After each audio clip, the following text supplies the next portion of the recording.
Let's spend 90 seconds flying over an erupting volcano.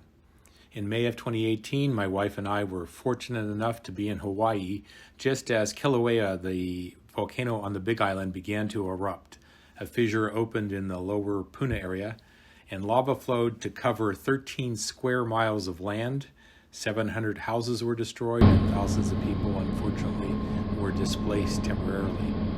We took a small plane and flew for over an hour over the volcano as the lava flowed out. Incredibly, these lava rivers can flow at 80 miles an hour, the fastest rivers in the world.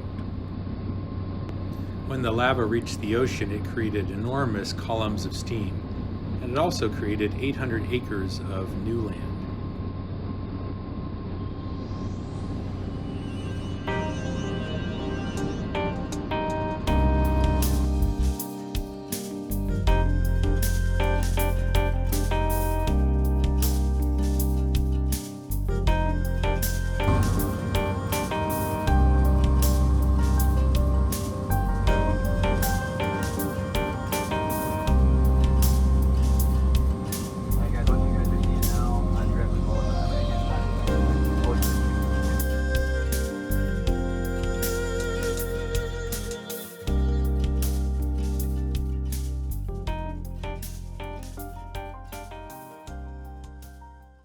That's our quick trip flying over the volcano.